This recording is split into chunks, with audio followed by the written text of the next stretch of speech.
శక్యమైన సంతోషం చెప్పనా శక్యమైన సంతోషం.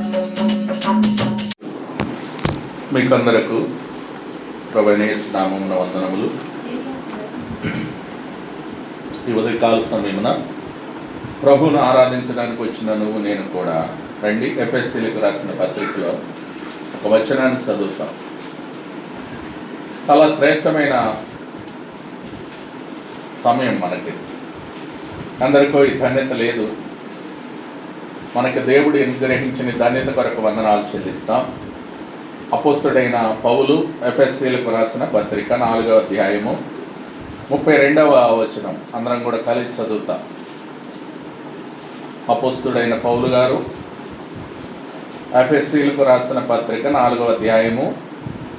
బైబిల్లో ఉన్న వారందరూ బైబిల్ తీయాలి, చదివితే ఘనత. అది ప్రకటన 1:3 అన్నారు, వాక్యం చదువువారును వినువారును ధన్యులని, గైకొని వారు మరీ ధన్యులంట. లూకాసు వార్తలు ఉంటారు. అంటే వాక్యం నువ్వు చదివినా ధన్యుడవు, విన్నా ధన్యుడవు, గైకొంటే మరీ ధన్యులంట. ధన్యులంటే ఆశీర్వాదించబడిన వారని అర్థం. నీకు ఆశీర్వాదం కావాలంటే వాక్యాన్ని చదువుట ద్వారా. ఇది 2 అంచులు కలిగిన కట్నం, పరిశుద్ధ గ్రంథం దీని పేరు. అందుకే చదవాలి. 4వ అధ్యాయము 32వ వచనం అందరం కూడా కలిసి చదువుకుందాం.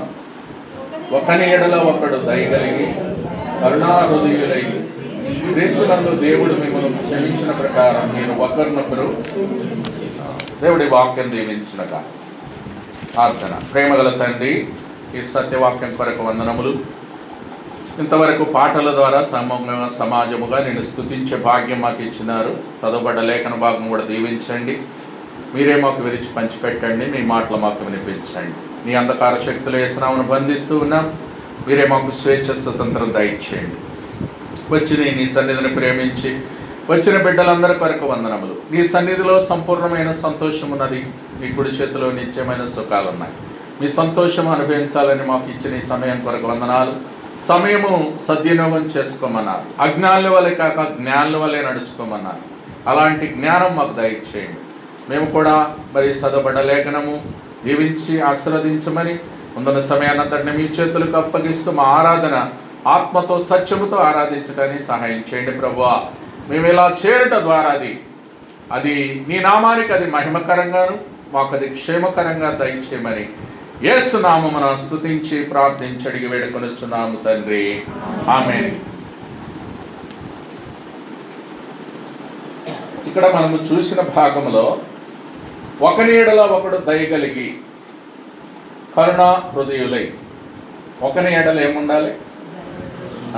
నా ఎడల మీకు, మీ ఎడల నాకేముండాలి? ఒకరిని ఎడల ఒకడు. స్త్రీలు కూడా, మీరు కూడా ఒకని ఎడల ఒకరి కొరకు ఏముండాలా? దయ అంటే ఏమంటారు? వీడికి దయ లేదు, దాక్షిణ్యం లేదంటారు ఈ లోకంలో. అంటే ఏంటి అమ్మా? దయ అంటే ఏంటి? జాలి, ఇంకా జాలి పడటం. ఇప్పుడు కుమారుడు ఉన్నాడు అనుకో, తండ్రి ఏమడతాడు? ఎందుకు జాలి పడతాడు? జాలి అయిన అవసరము, సంతోషించాలి కదా కుమారులు పుడితే. ఎందుకు కుమారుల మీద ఎందుకు జాలి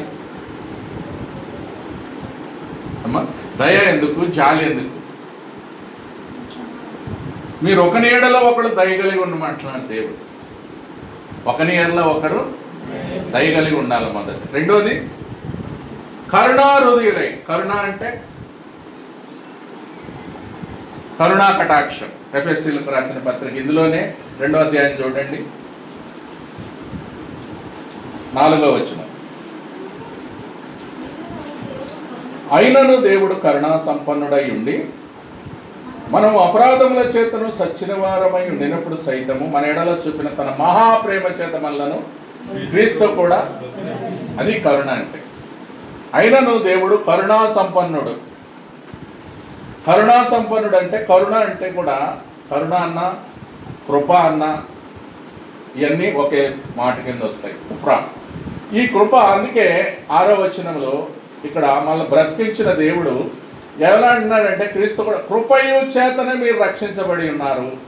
క్రీస్తు యేసునందు మనకు చేసిన ఉపకారము ద్వారా అత్యధికమైన తన కృప మహదైశ్వర్యం మహదైశ్వర్యం రాబో యుగములో కనపరిచిన నిమిత్తం క్రీస్తు యేసునందు మనల్ని ఆయనతో కూడా లేపి ఏం చేశారంటే చనిపోయిన వారిని లేపినాడు. లేపి అంటే ఏంటి? మరణించి సమాధిలోకి వెళ్ళవలసిన మనలను ఆత్మీయంగా మన పితరులు ఆదాము ఏం చేశాడు? మరణించినాడు. నువ్వు పండు దినమున నిశ్చయముగా సత్యదము అంటే ఆయన ఏంటి? శరీరంలో చావలేదు కానీ ఆత్మలో చనిపోయే గట్టిగా అయిపోయింది. చేయొద్ద పని చేయటమే పాపం అండి. పాపం అంటే ఏదో కాదు. దేవుడు మన ఒక ఆజ్ఞ ఇచ్చాడు.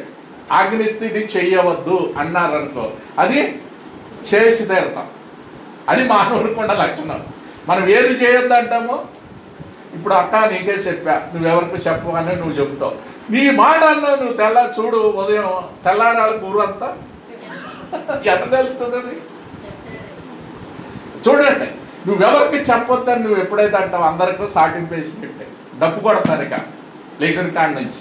అందుకే ప్రియమైన వాళ్ళ మన జీవితంలో ఎలాగుండాలా? ఒకరి ఏళ్ళ ఒకళ్ళ కరుణ ఉండాలి.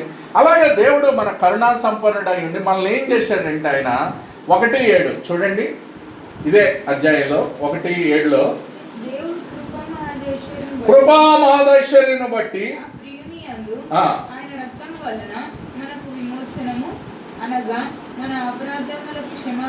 క్షమాపణ ఇచ్చాడు. కాబట్టి ఇందుకు చూడండి, ఇక్కడ కృపా మహదైశ్వర్యం అన్నాడు. ఇక్కడ 2:4లో చూస్తే ఏమన్నారు? కరుణా సంపన్నుడు అన్నారు. అక్కడ కరుణా సంపన్నుడు అన్నారు, ఇక్కడ కృపా మహదైశ్వర్యం అన్నారు. ఇక్కడ మనం చదివిన దాంట్లో కరుణా హృదయులు అన్నాడు. చూడండి ఎన్ని పేర్లు ఇచ్చాడు. కాబట్టి అలాంటి కరుణా హృదయము, కరుణా సంపన్నుడు, కరుణా మహదైశ్వర్యం. ఐశ్వర్యం అంటే ఘనతలు నీకు ఇస్తాడంట. ఆ ఐశ్వర్యము ఆయన ఎందుకు వచ్చాడు ఈ లోకానికంటే నిన్ను ధనవంతులుగా చేయడానికి అంటాడు. 2 కొరింథీ 8వ అధ్యాయము. ఏంటా ఐశ్వర్యము, ఏంటా ఘనత నీకు ఇవ్వాలని ఆయన వచ్చింది? 2 కొరింథీ 8:9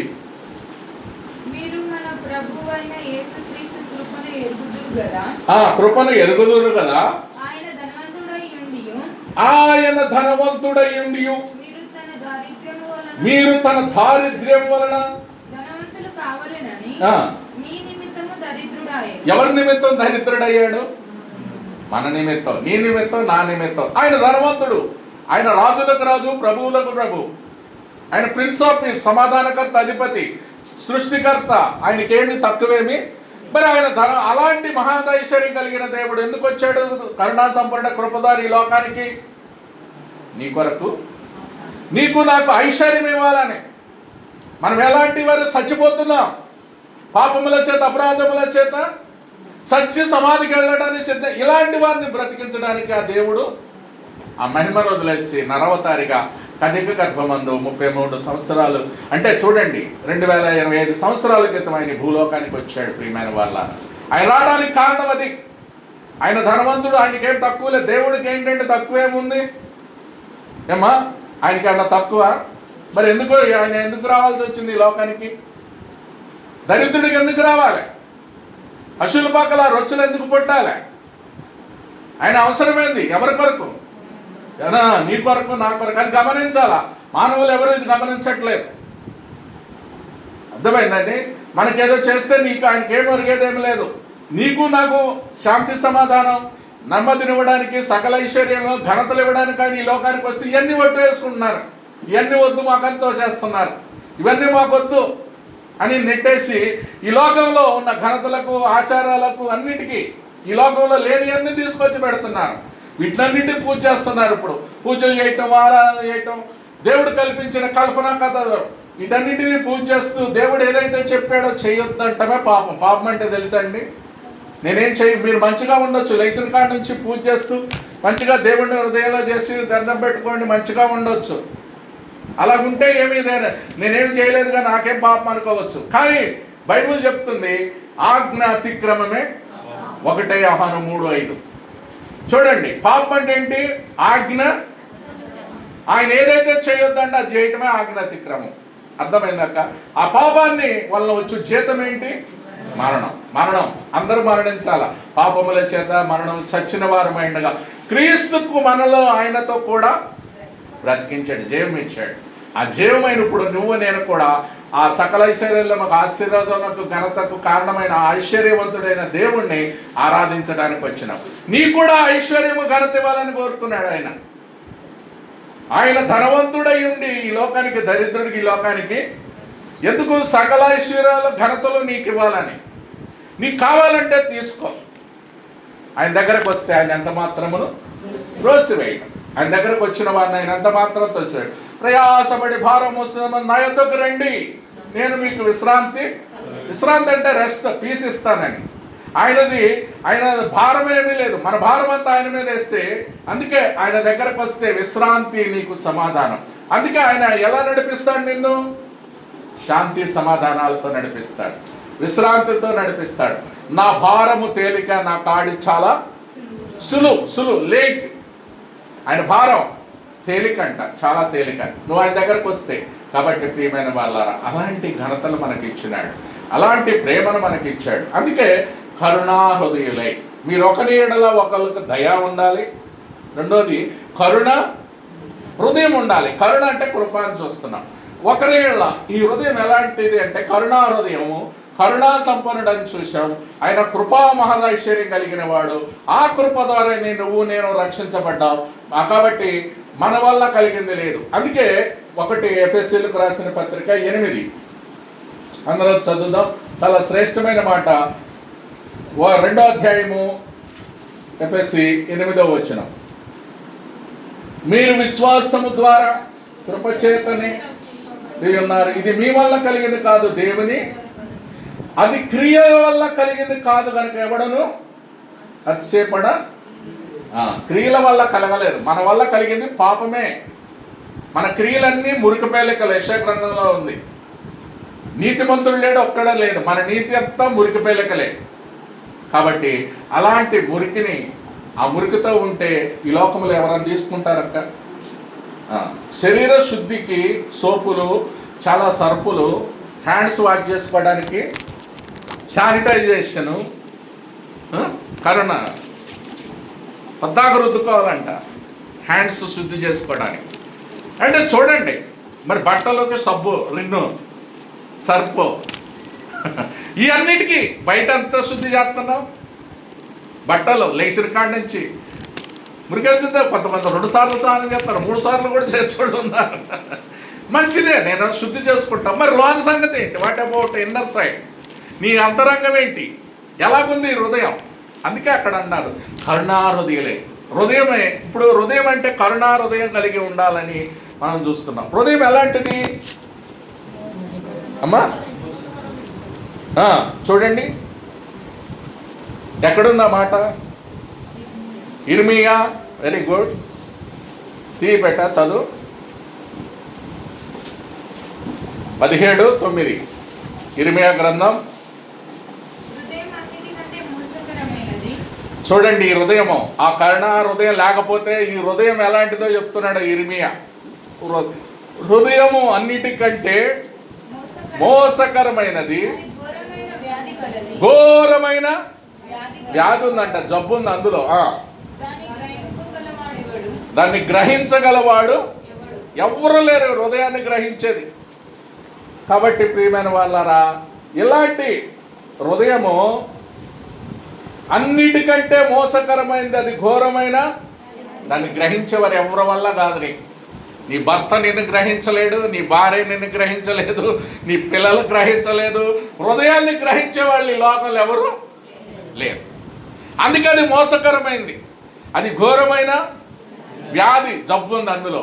మనిషికి తల నుంచి అరికాల దాకా ఎక్కడ చూసినా. యెషయా గ్రంథం. ఎలాంటి వాడు మనిషి అంటే చూడండి 1:6. అందుకే హృదయాన్ని బట్టి మనం ఎందుకని దేవుని స్వస్థత కావాలంటే ప్రియులారా, అరికాలు మొదలుకొని తల వరకు చూడండి, అరికాలు మొదలుకొని తల వరకు కొంచెం కూడా స్వస్థత లేదు. ఎక్కడ చూసిన గాయములు, దెబ్బలు, పచ్చిపుండ్లు, అవి పిండబడలేదు, కట్టబడలేదు. తైలంతో మెత్తన చేయబడలేదు. కాబట్టి అది పరిస్థితి, మానవుని పరిస్థితి. ఈ హృదయం మోసకరమైంది, ఇన్సైడ్ అది ఘోరమైన జబ్బు ఉంది అందులో. ఆ పాపరోగానికి, జబ్బు కావానికి మందు కావాలి. ఇప్పుడు ఏం మందు కావాలి? ఇప్పుడు పైన మందులు వేసుకుంటే లోకంలో ఉన్న జ్వరానికి మందు గోలి వేసుకుంటే పోతాయి, కానీ ఈ మందుకి ఏం మందు కావాలా ఏమ్మా? పాపమునకు చోటు లేదు పరలోకమునందు, అందుకే మార్పు చెందు మరణానికి ముందు. పాపానికి చోటు లేదు పరలోకమునందు, అందుకే మార్పు చెందు మరణానికి ముందు. రక్తమే నీ పాపానికి మందు, యేసు రక్తమే నీ పాపానికి మందు. ఏం మందు? యేసు రక్తమే పాపానికి మందు. కడగబడిన వారికి గొర్రె పిల్ల విందు, కడగబడిన వారికి గొర్రె పిల్ల విందు. ఈ జీవితం విలువైనది, నరులారా రండని సెలవైనది, దేవుని సెలవైనది. ఈ జీవితం విలువైనది, నరులారా రండని సెలవై, దేవుని సెలవైనది. మరణము రుచి చూడక బ్రతికే నరుడెవడు, కలకాలం ఏ లోకం స్థిరంగుండేదెవరు. మరణము రుచి చూడక బ్రతికే నరుడెవడు, కలకాలం ఏ లోకం స్థిరముగా ఉండేదెవరు. నా పెద్ద తేడా లేదు మరణానికి, చిన్న పెద్ద తేడా లేదు మరణానికి. కుల మతాలు అడ్డు కావు శ్మశానానికి, కుల మతాలు అడ్డు కావు శ్మశానానికి. ఈ జీవితం విలువైనది, నరులారా రండని సెలవైనది, దేవుని సెలవైనది. సంపాదన కోసమే పుట్టలేదు నీవు, పోయేటప్పుడు ఏది పట్టుకొని పోవు. సంపాదన కోసమే పోయేటప్పుడు ఏది పట్టుకొని పోవు. పోతున్న వారిని నువ్వు చూచుటలేదా, పోతున్న వారిని నువ్వు చూచుటలేదా. అన్నీ నేనే పాడాలి, మీరు మొత్తం కూడా పాడా, మీ నోరు తెలుసు ఏమ్మా. నేర్చుకోవాలి పాటలు, పాడుట ద్వారా దేవుని మహిమ కలుగుతుంది. నేను ఆపేస్తున్నారు, పాడితే పాడదు ఏంటి. అందుకే లోకంలో నువ్వు జీవించినంతకాలం మరణము రుచి చూడక బ్రతికే నరుడెవడు. సంపాదన కొరకు మనం పుట్టలేదు. కాబట్టి ఈ లోకంలో జీవించినంతకాలం నీకేది ఉండదా కానీ అవి అన్నీ నీ ఎంట రావు. నువ్వు పోయేటప్పుడు ఏది పట్టుకొని కూడా, పోయేటప్పుడు ఒక చక్రవర్తి ఉన్నాడు. ఎవరు తెలుసా అండి? అశోక చక్రవర్తి. దేశాలను జయించుకుంటూ వచ్చు. ఆయన ఒకటే అన్నాడు, చనిపోయిన తర్వాత అంతా చూసిన తర్వాత ఆయన పెట్టేటప్పుడు ఒకటే కోరిక కోరుకున్నాడు, నేను చనిపోయేటప్పుడు నా పెట్టెను తీసుకెళ్ళేటప్పుడు నా చేతులు బయట పెట్టండి, ఒకటి కొట్టండి సాటి. ఏం డబ్బు కొట్టాలా? అశోక చక్రవర్తి ఇన్ని దేశాలు గెలిచినా కానీ పోయేటప్పుడు ఏది ఒట్టి చేతులతో పోతుండ అనేది సాటింపేసి. అర్థమైందండి? అందుకే ఈ లోకంలో ఐశ్వర్యంలో ఘనతలు మన అంటే ఏమి. కానీ నువ్వు బ్రతికినంతకాలం ఏముండాలంటే, యేసయ్య ధనవంతుడు, ఆయన ఈ లోకానికి ఎందుకు వచ్చాడు? నిన్ను ధనవంతుడిగా చేయడానికి, నిన్ను సకల ఐశ్వర్యం ఇవ్వడానికి, ఘనతనివ్వడానికి. అర్థమైందక్క? ఇది గమనించి నువ్వు దేవుణ్ణి ఆరాధన చేయి. యేసయ్యను హృదయంలో చేర్చుకో. ఎంతకాలము దూరం ఉంటావు? అందుకే హృదయం ఎలాంటిది? మోసకరమైంది, ఘోరమైన. అందుకే తల నుంచి కొద్దిదాకా స్వస్థత నీకు లేదు. ఎక్కడ చూసినా గాయాలు, దెబ్బలు, పచ్చముళ్ళు. మరి దీనికి స్వస్థత ఏంది? యెషయా గ్రంథం 53:6. ఏంటి స్వస్థత? 53:6 5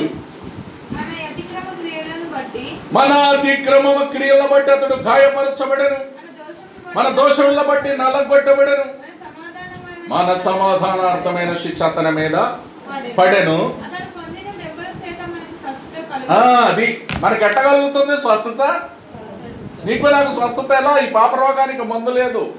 గొర్రెపిల్ల రక్తమే విందు మనకు పరలోకంలో. మరి ఎలా కలుగుతుంది స్వస్థత? అరికాల నుంచి తలదాకా స్వస్థత లేదు, గాయాలు దెబ్బలు పచ్చిపుండ్లు. మరి దీనికి ఎట్టా హృదయంలో ఈ పాప రోగం ఎలా పోద్ది? ఏమా?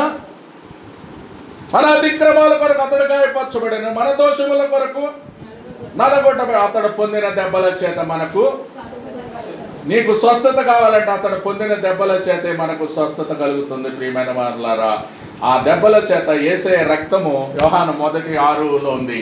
యేసు రక్తము ప్రతి పాపము నుండి నిన్ను పరిశుద్ధునిగా చేస్తుంది. ఆ రక్తము పేతురు 1:18 అమూల్యమైన రక్తం.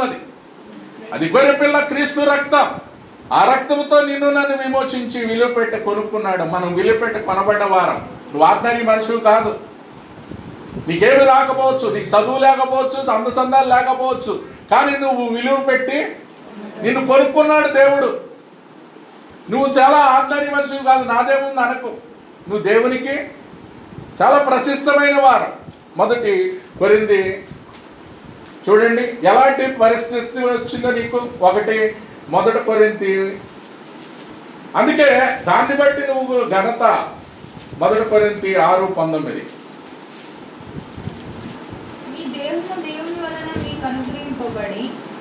ఈ దేహము దేవుని వల్ల మీకు అనుగ్రహింపబడి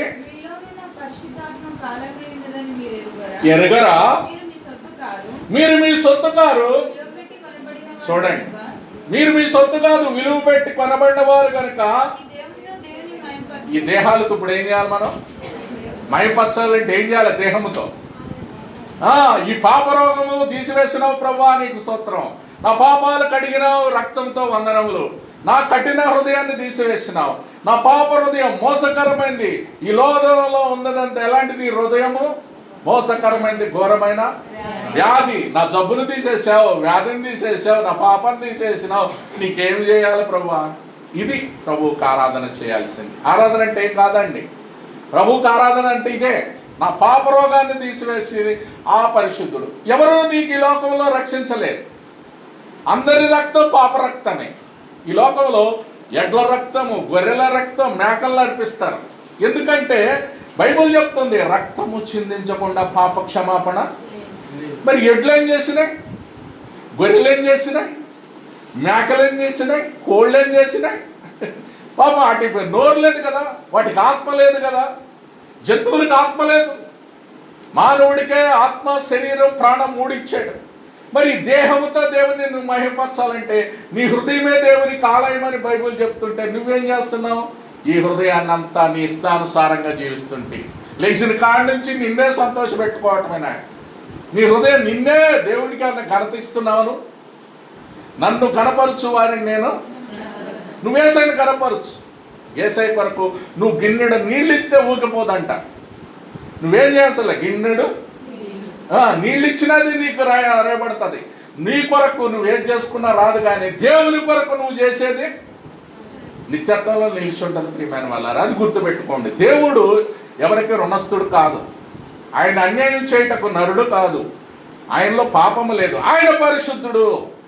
ఎందుకు ఆరాధన చేయాలంటే ఆయన పరిశుద్ధుడు. ఆయనలో పాపమేమి, మనం పాపులం. కానీ అందుకే నా పాప హృదయాన్ని తీయటానికి వచ్చినావు. నా హృదయం ఇంతగా మారింది. ఎలా మారింది? అవి ఇంతగా ఇంత పాడిన పాటలో నా హృదయము ఎంత మారింది?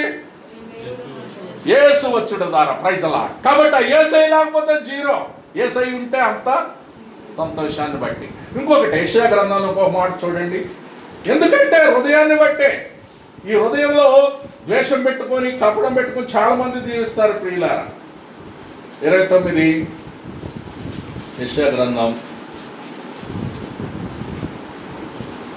13వ వచనం.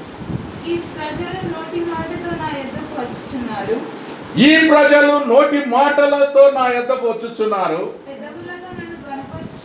పెదవులతో నన్ను గనపరచుచున్నారు, కానీ ఏం చేసుకున్నారు? తమ హృదయాన్ని దూరం చేసుకున్నారంట. దుర్హృదయం లేదు, ఇప్పుడు దూరం ఉంది పెట్టుకున్నారంట. పెదవులతో మాత్రం ఓ మహాకరుడు మహాన్నతుడు ఓ ఓ అని అరుస్తున్నారు, పెదవులు అరుస్తున్నాయి, కానీ హృదయం. అందుకే హృదయం నిండిన దాన్ని బట్టి నువ్వు మాట్లాడు. హృదయంలో నీకు సంతోషం ఉంటే ఆనందం ఉంటే పాటలు పాడతావు. నువ్వు ఆపమైనా ఆగరు ఆరాధన చేయమంటారు. ఆపవసరలే, ఎవరిని చెప్పవసరలే, కాళ్ళే. ఎందుకు? వారి హృదయంలో సంతోషం ఉన్నది, ఆనందం ఉంది కాబట్టి గంతులు వేస్తారు. ఆ గంతులు, అందుకే హృదయము నిండిన దాన్ని బట్టి నోరు మాట్లాడుతుంది. కాబట్టి దూరంగా ఉంటే ఏం చేయలేము. ఇప్పుడు దూరంగా ఉన్నాయి ఎట్టుంటాయండి? దూరంగా ఉందంటే అర్థం ఏంటి? వారు ఎక్కడో దూరంగా ఉన్నారంటారు. దూరంగా ఉన్నవాడు మనకి ఏమైనా చేస్తాడా? అందుకే వారి హృదయం దూరంగా ఉందంట. మాటలు ఎన్ని చెప్తే ఏమవుతుందండి? ఎన్ని మాటలు చెప్తే రూపాయి అయిందా ఏమా? ఎన్ని పైసలు అవుతాయి? రూపాయి. ఎన్ని మాటలు చెప్తావు? మా అమ్మమ్మ అనేది ఈ మాట, ఎంత తూము ఇస్తే నిండుద్దిరా మగ్గ అనేది. ఎన్ని మాటలు చెప్తే పైసా అవుతుంది అనేది. అట్లాగే నువ్వు ఎన్ని మాటలు చెప్తే ఏమవుతుంది? దేవునికి ఏం కాదు. నీ హృదయం కావాలా దేవునికి, నీ రోత హృదయం, ఈ కుళ్ళు హృదయం కఠిన. ఇంకొక మాట యెషయా గ్రంథం 45లో, అందుకే ప్రియులారా హృదయము ఈ చాలా మోసకరమైందని ఘోరమైన వ్యాధాన్ని చూసాం. ఇప్పుడు మూడోది చూస్తే దూరంగా ఉన్న హృదయం అని చూస్తున్నాం. ఇక్కడ నాలుగోది చూస్తే చూడండి 45, 46, 15 చూడండి. 45, 15 అనుకుంటా. యెషయా గ్రంథం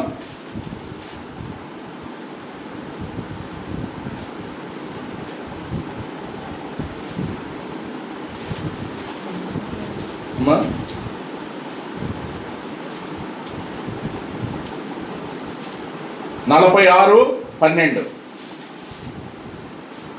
యెషయా గ్రంథం 46, 12. కఠిన హృదయులై,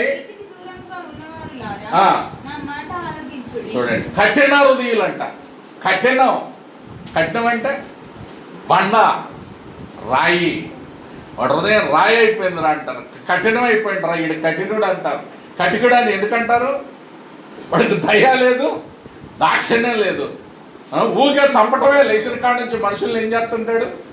అందుకే కఠిన హృదయం అంట. కఠిన హృదయం పెట్టుకుంటే ఏమైనా ఉందా అండి? అందుకే ఈ హృదయం, అందుకే చూసాము.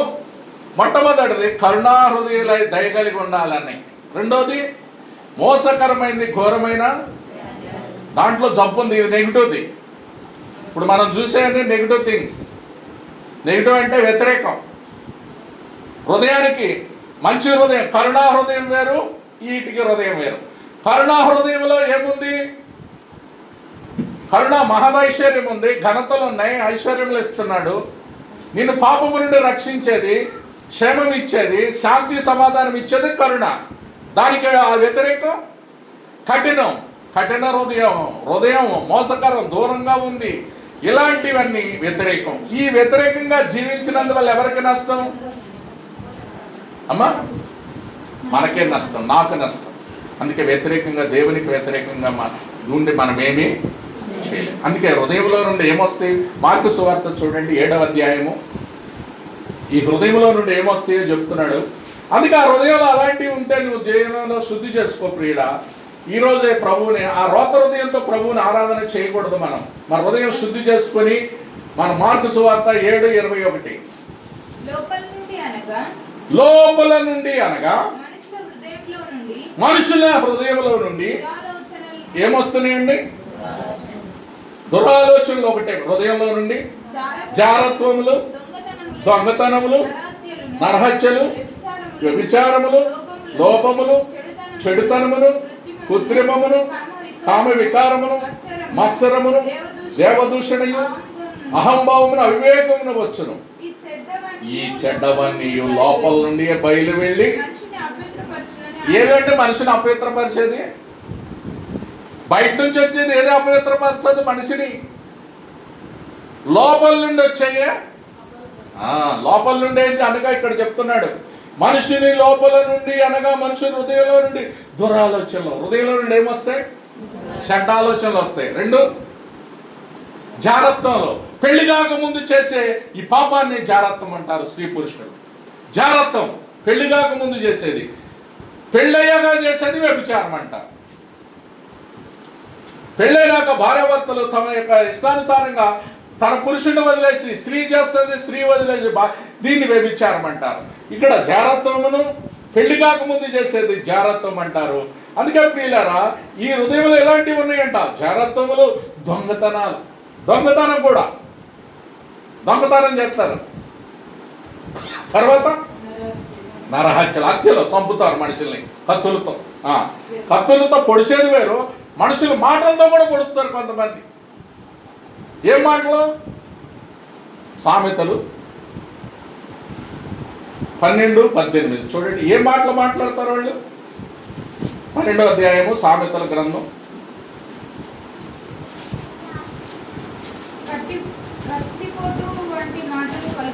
కత్తిపోటు వంటి మాటలు పలుకువారు కలరు. ఏం మాటలు పలుకుతారంటే వీళ్ళు? అంటే వాళ్ళు సంప్రగాని మాటలు మాత్రం సంపేసినట్టు కత్తితో పొడిచినట్టే ఉంటాయి. అందుకే ఇక్కడ నరహత్యలు అంటే కూడా, అందుకే ప్రియమైన వాళ్ళారు చూడండి ఎట్టున్నాయో. నరహత్యలు, వ్యభిచారములు, లోభములు, చెడుతనం, ఇంకా కృత్రిమమును, కామ వికారమును, మత్సరం అంటే మూడేసి చెడ్డ కండ్లు, చూపే చెడ్డది. వాడు చూపు చూడరు ఎట్టుంది అంటారు. ఎట్ట చూస్తారు? చెడ్డ చూపు అనమాట. దేవదూషణ అంటే దేవుడు లేడు, దేవుడు లేడా? దేవుడు లేడు అనేది ఎవరు? కీర్తనలు 14:1. అంటే దేవదూషణ. నేను అన్నీ చెప్పలేను కానీ ఇక్కడ ఉన్నాయి 14. ఇవన్నీ చెప్తే మనకి ఇప్పుడు గంట అవుతుంది, మీరు 2 గంటల ఇవన్నీ చెప్పలేను నేను. ఇక్కడ ఉన్న లిస్టులో కీర్తనల గ్రంథం 14:1. దేవుడు లేడని బుద్ధిహీనులు ఎక్కడ అనుకుంటారో? ఈ హృదయంలో చూడండి. దేవుడు లేడంటారు కొంతమంది. లేడా దేవుడు? దేవుడు లేకపోతే సృష్టి అట్ట వచ్చింది? ఏమన్నా ఒకసారి ఆలోచించండి అక్క. సూర్యుడు అట్ట ఉన్నాడు, ఈ సూర్య రాత్రి పగలు ఎట్టున్నాయి? ఆదికాండం 1 నుంచి ఆది అందు దేవుడు భూమి ఆకాశాలను ఆయన సృజించాడు. దేవుడు సృష్టికర్త. వెలుగుని, సూర్యచంద్ర నక్షత్రాల్ని, పక్షుల్ని, జంతువుల్ని అన్నీ ఆయన సృష్టించాడు. ఆయన లేకుండా ఏది కలగలేదు. సమస్తాన్ని వెలుగు వెలుగు వెలుగు లైట్లు వెలిగిస్తే కాదు, ఎలుగట్ట వస్తుంది అండి, సూర్యుడి నుంచి వస్తుంది. ఆయనే నీతి సూర్యుడు. ఆ నీతి సూర్యుడు మరి ఇన్ని దేశం నీకు మేలు చేస్తుంటే అన్నిటికంటే కూడా ఆక్సిజన్ ఇచ్చాడు. నువ్వు పూసుకొని కొంచెం పూసుకొని ఎంత బతుకుతాను ఏమ్మా? నోరు పోయి మూసుకోండి, గాలి మూసుకోండి, ఎంతసేపు బతుకుతావు? మరి ఇంటర్నెట్కి వదిలేసి నువ్వు ఎందుకు? లేకపోతే దేవుడు మరి ఎట్టించినాడు?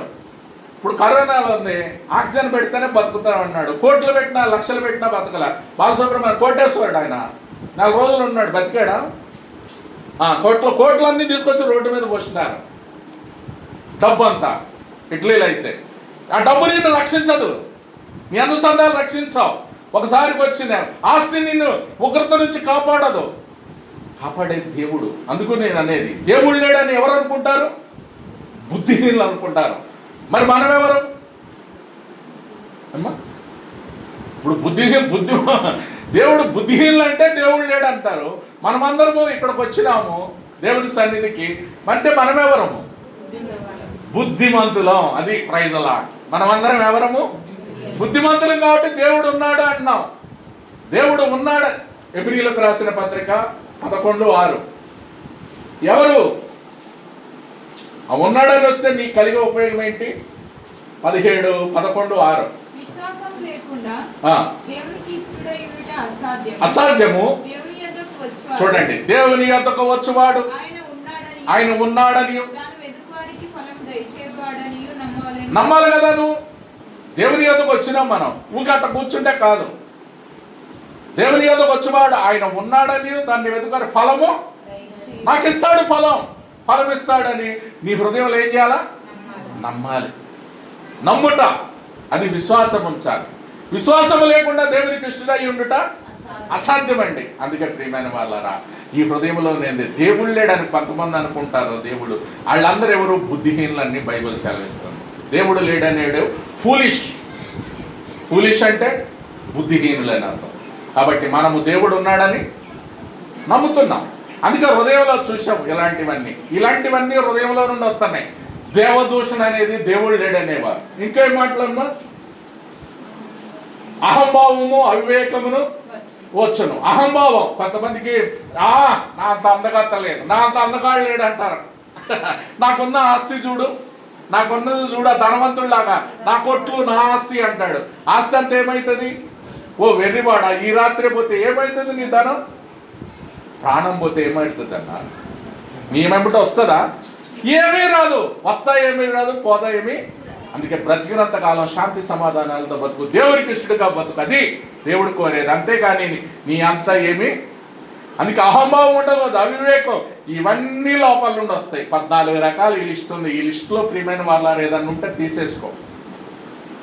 ఈ లిస్టులో ఏదున్నా నువ్వు తీసేసుకో, దేవునికి సంతోషం. లేకపోతే నరకానికి వెళ్తావు. నీ పేరు జీవగ్రంథంలో లేదు, నీకు నరకానికి వెళ్తే అక్కడ అగ్ని ఆరదు, పురుగు సారదు, ఈ ఎండక బతకలు. మరి యుగయుగముల అగ్నిలో ఆత్మ కాలిపోద్ది. నువ్వు నమ్మినా నమ్మకపోయినా పరలోకం ఉంది, నరకం ఉంది. దేవుని నమ్మిన బిడ్డలకే ఆ పరలోకం. కాబట్టి ప్రియుల, నీ హృదయాన్ని ఎలాగుంది? మరి నీ హృదయం దేవునితో ఏమ్మా కఠినం ఉందా? బండలాగుందా? దూరంగా ఉందా? ఇంకా దేవుడు లేడు అంటున్నావా? ఏం చేస్తున్నావు? లేకపోతే కరుణా హృదయమా? ఎఫీసీలో మనం చదివాం, ఒకరి ఎడల ఒకడు ప్రేమ కలిగి, ఒకరి ఎడల ఒకడు దయ కలిగి, కరుణా హృదయులై. ఏముండాలా? మరి ఆ కరుణా హృదయం నీకు ఇచ్చాడా దేవుడు? ఇస్తే ప్రైజ్ లార్డ్, నా పాపాలు క్షమించినావు ప్రభువా అని దేవుణ్ణి ఆరాధించు. తను ఎందరు అంగీకరించిరో, యోహాను 1:12 చూడండి. అదా దేవుణ్ణి ఆరాధించడానికి. తను ఎందరు అంగీకరించిరో వారికందరికి, అనగా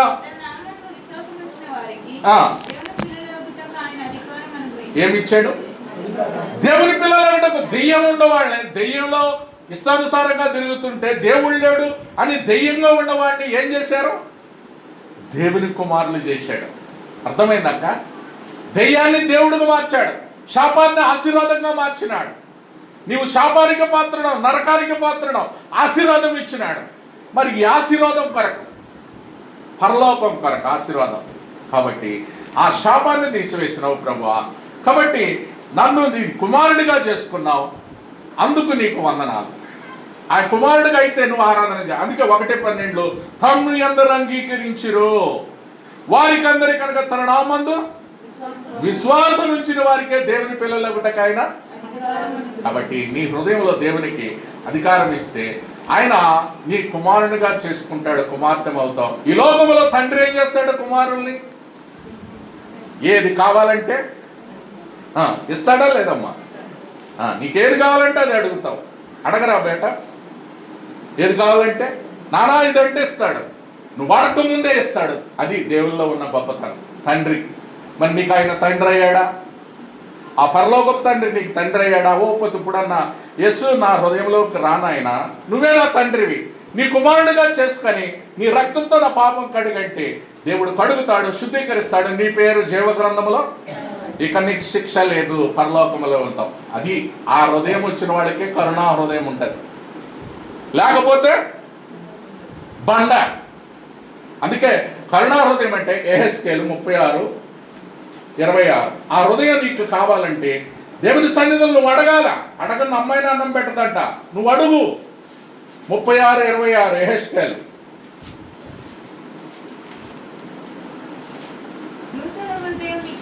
నూతన హృదయం నీకు ఇచ్చదను, నూతన స్వభావాన్ని కలుగజేసేదను, రాతి గుండె నీళ్ళ నుండి తీసివేసి నా ఆత్మను మీ అందుంచి. చూడండి, నా కట్టడు, నా ఆత్మను మీ అందుంచాలి. దేవుడు ఆత్మ స్వరూపం. దేవుణ్ణి ఆత్మతో సత్యముతో నువ్వు నేను ఆరాధించాలి. అందుకే ఆత్మస్వరూపం. రోమీలకు రాసిన పత్రిక 8:14. దేవుని అందుకే ఎలాగవుతావు ఆయన కుమారుడు కుమార్తె అంటే చూడండి, రోమా 8:14. దేవుని ఆత్మ చేత ఎందరూ నడిపింపబడుదురు. ఎలా అవుతావు కుమారుడు అంటే దేవుని ఆత్మ చేత నడిపింపబడాలి. నువ్వు ఆయన హృదయంలో చేర్చుకుంటే ఆయన కుమారులు అయినావు. దేవుని ఆత్మ చేత ఎందరూ నడిపింపబడుదురు వారందరూ దేవుని కుమారులు అవుతావు. లేకపోతే అవో నువ్వు. దేవుని ఆత్మ నీలో ఉండాలి. దెయ్యమాత్మ ఉంటుంది కొంతమందికి. దెయ్యమాత్మ అంటే తెలుసా అండి? సైతానుడే. వాడికి ఉండే ఆత్మ ఏంటి? వాడు మోసగాడు, వాడు దొంగ, వాడు వ్యభిచారి, వాడు వెలుగుదూత వేషం వేస్తాడు, వాడు గర్జించు సింహం, వాడి అబద్ధాలకు జనకుడు. చూడండి వాడుకున్న లక్షణాలు, ఇవన్నీ వాడి లక్షణాలే. అందుకే మరి దేవుని ఆత్మ ఉందా దెయ్యమాత్మ ఉందా నీలో?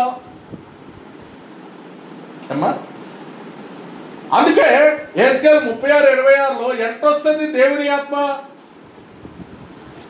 యెహెజ్కేలు 36:26 నూతన హృదయం నీకు ఇచ్చిదను, నూతన స్వభావం నీకు. కాబట్టి నీలో నూతన హృదయం చేంజ్ అవ్వాలి. నీ హృదయం నూతన ఆత్మ నీలోనికి రావాలా.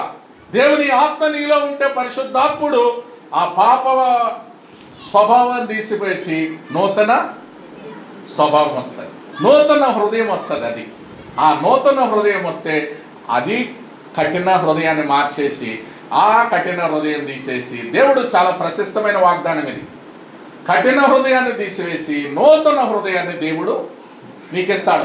వాళ్ళకుంటుంది కరుణా హృదయం. అలాంటి వారు కరుణా హృదయం ఒకరి ఏళ్ళ ఒకళ్ళు ప్రేమ కలిగి దయ కలిగి ఉంటారు, కానీ లేకపోతే కరుణా హృదయము మనకు రాదు. కాబట్టి నీకు ఆ కరుణా హృదయం కావాలా? నువ్వు దేవుని సన్నిధిలో నూతన హృదయం నీకు కావాలంటే అదేమనగా రోమా 10:9 అదొక్కటి చదవండి, మనం ఆరాధన చేద్దాం. రోమీయులకు రాసిన పత్రిక 10:9. అదేమనగా యేసు ప్రభు అని నీ నోటితో ఒప్పుకొని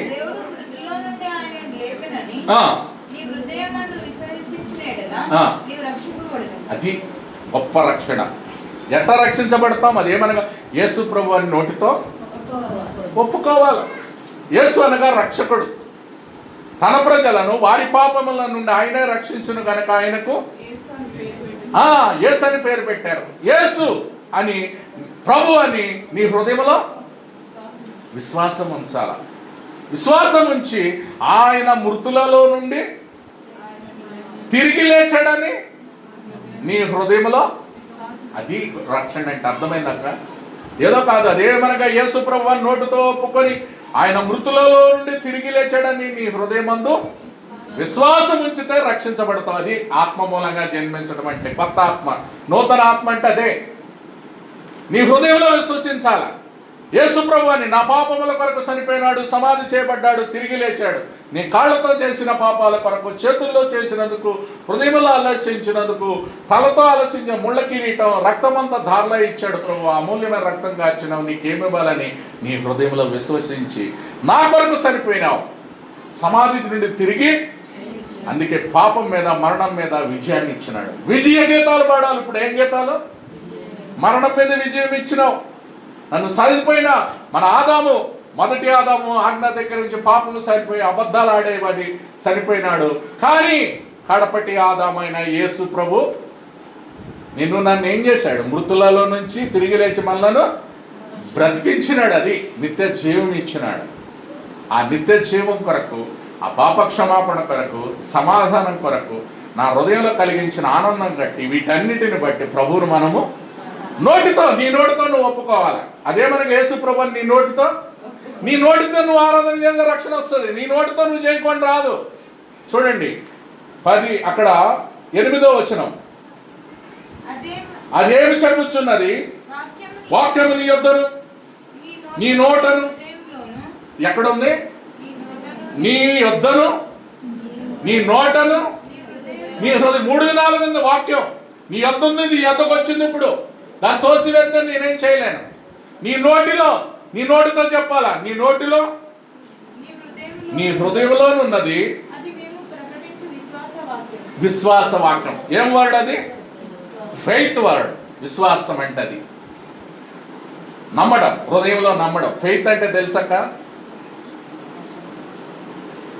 కంటికి కనబడని నమ్మడమే విశ్వాసం. అది విశ్వాసం అంటే చూసిన మీద కాదు. అలా ఎవరు నమ్మారు? తోమా. చూడండి, ప్రైజ్ లార్డ్. కాబట్టి తోమా ఆయన గాయాల్లో ఏలు పెట్టి చూసి నమ్మాడు. కొంతమంది అంతే, నేను చూస్తే నమ్ముతా. చూస్తే నువ్వు నమ్మేదేంటి? చూస్తే ఎవరైనా నమ్ముతారు. చూసి నమ్మేది సైన్స్. చూసి నమ్మిన వారి కంటే, అది చదవండి, ఎలా నమ్మాలి దేవుణ్ణి? నువ్వు ఎలా నమ్మినావు? నీ హృదయంలో ఆ విశ్వాసవాక్యం ఉందా నీలో అసలు? యోహాను సువార్త లేదా బండలాగే ఉందా హృదయము? యోహాను 20:24.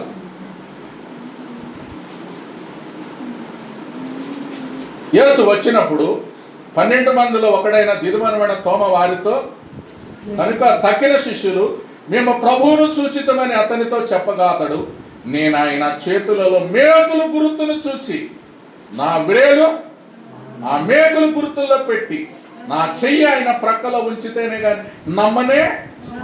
ఎట్ట నమ్ముతాడంట? ఆ చేతుల్లో ఆయన గాయాల్లో వేలు పెట్టి నమ్మ. ఆ నమ్మిన వ్యక్తి మన భారతదేశానికి వచ్చాడు. కేరళలో ఎవరు తెచ్చారు? స్వతంత్రం రాకముందు 50వ శతాబ్దం 93-95లో వచ్చాడని. యేసు ప్రభువుని నమ్మి, అలాంటి నమ్మని వ్యక్తి, గాయాలను చూసి నమ్మిన వ్యక్తి తోమ మన భారతదేశానికి వచ్చి కేరళలో. అందుకే 90% క్రిస్టియన్స్ ఉంటారు అక్కడ, బ్రాహ్మణ్స్. బ్రిటిష్ వాళ్ళది అలా, బ్రిటిష్ వాళ్ళు 1600 కింద వచ్చారు. ఆయన 95 సంవత్సరంలో వచ్చాడు. శతాబ్దం అంటే 95 అంటే యేసు 55 అంటే చనిపోయినాడు 33 సంవత్సరాలకు. 95 అంటే ఆయన చనిపోయిన 20 ఏళ్ళకు వచ్చాడు. ఎట్టొచ్చాడో తెలియదు, దేవుడు పంపాడు. మరి భారతదేశం మీద ప్రేమ, 144 కోట్ల మంది కొరకు, ప్రేమ కొరకు తోమాని పంపాడు కేరళలో. ఆయన అక్కడ 7 సంఘాలు కట్టారు. ఆ 7 సంఘాలు కట్టిన తర్వాత ఈటుతో పొడిసి చంపారు. థామ్సన్ మోర్టన్ అని ఇప్పటికీ చెన్నైలో ఉంది. ఎట్టా అట్ట చనిపోయినాడు. శిష్యులు ఒకరికొకరు అండి. పేతురుని తలకిందులు వేశారు, సిలువ. ఆంద్రేయును క్రాస్ వేశారు. కొంతమందిని శరీరం వలిశారు, బర్తలోమి అని. ఈయన ఈటతో కూడా చంపినారు. ఎన్ని శ్రమలు పడ్డారండి. అలా తీసుకొచ్చారు భారతదేశానికి సువార్త. బ్రిటిష్ వాళ్ళు తేలేదు. ఎప్పుడో 95 యేసు క్రీస్తుకు అప్పుడు వచ్చింది. కానీ ఇలా ఇంత శ్రమపడి అలాంటి నమ్మని వ్యక్తి ఏడకొచ్చి సేవ చేసి సంఘాలు కట్టాడు. అలాంటి వ్యక్తి మరి మనకు పరిచర్య చేశాడు మన భారతదేశంలో, కేరళ, చెన్నై ప్రాంతాల్లో. అందుకే అక్కడి నుంచి మొలిసినది. కానీ ప్రియులారా, ఎంత ధన్యులమైన. అందుకే కొంతమంది కఠినలైపోయి హృదయాన్ని బండ చేసుకొని ఇలా ఉంటారు. అలా ఉంటే నష్టపోతావు. నీ జీవితానికి నువ్వే ఉత్తరవాది, ఎవరేమి కాదు. నీ చేతులు మరకలతో ఉండి ఆ గాయాలు పచ్చిపళ్ళతో ఉంటే నీవు సంతోషం ఉండదు నీ ఇంట్లో. కాబట్టి నీ ఇంట్లో సంతోషం కావాలా? నీకు సమాధానం కావాలా? నీకు నెమ్మది కావాలా? నీ హృదయంలో ఏం కావాలి? అందుకే ఆయన యొద్దకు వచ్చిన వాడిని ఆయన ఎంత మాత్రమును. అందుకే నీ హృదయంలో విశ్వసించు. అదేమనగా యేసు, అదే ఫెయిత్ వర్డ్ అంటే. విశ్వాసం అంటే నీ హృదయంలో, నీ నోటిలో ఉండాలి ఆ వాక్యం. ఎక్కడ దాచుకోవాలి? మరి అలా దాచుకుంది వాక్యాన్ని యేసు పాదముల యొద్ద కూర్చొని నేర్చుకుని దాచుకొని, అలా నువ్వు దాచుకొని దేవుణ్ణి నీ నోటితో ఆరాధించు. అని కింద చదవండి. ఇంకా రోమా ఏమని చేయాలి? రోమా 10, 11, 12 అది చదువుకొని మనం ఆరాధన చేద్దాం. ఏమనగా ఆయన యందు విశ్వాసం ఉంచు వారే ఒకటి సిగ్గుపడని లేఖములు చెప్పుచున్నది. యూదుడని గ్రీస్తు దేశస్థుడని భేదము లేదు. ఒక్క ప్రభువే అందరికీ ప్రభువై ఉండి తనకు ప్రార్థన చేయి వారందరి ఎడల కృప చూపుతో ఐశ్వర్యవంతుడై ఉన్నాడు. చూడండి, ఏ భేదము లేదు. యూదుడని గ్రీస్తు దేశస్థుడని ఒక్క ప్రభువే అందరికీ ప్రభువై ఉండి తనకు ప్రార్థన చేయి వారందరి ఎడల కృప చూపుటకు ఐశ్వర్యవంతుడయ్యా. అది ఐశ్వర్యం అంటే ఘనత. ఎందుకనగా ప్రభువునామమును బట్టి ప్రార్థన చేయవాడు ఎవడో వాడు. ఎవరు రక్షించబడతాడు? నువ్వు ప్రార్థన చేయాలా. నీకు పశ్చాత్తాపం నీ హృదయంలో రావాలా. తండ్రి రక్షించబడితే పిల్లోడికి రాదు, తల్లి రక్షించబడితే పిల్లకి రాదు. ఎవరికి హృదయానికి వారే. అందుకే నీ హృదయం రక్షించబడాలి. అందుకే హృదయంలో అదే మనగా యేసు ప్రభునానుడు ప్రార్థన చేయవాడు రక్షింపబడును, వారు విశ్వసింపని వారికి ఎట్లు ప్రార్థన చేయుదురు, వినని వారిని ఎట్లు విశ్వసించుదురు, ప్రకటించువాడు లేకుండా వారు ఎట్లు విందురు. కాబట్టి ప్రియమైన వాళ్ళరా, ఆయన ప్రకటించాడు మనకైతే, నీకు వాక్యం ఇచ్చబడ్డది, అదే మనకు ఆ సిగ్గు లేకుండా, మనము సిగ్గుపడకుండా దేవుని ఎదుట మన నోటితో, అది చూడండి 16వ వచనం,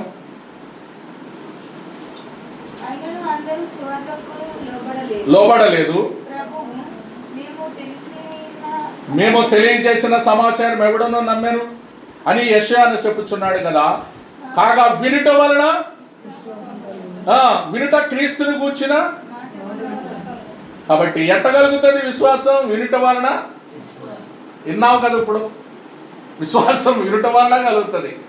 వినుట ద్వారా ఏమొస్తుంది? నీకు ఆశీర్వాదం కూడా ఉంది.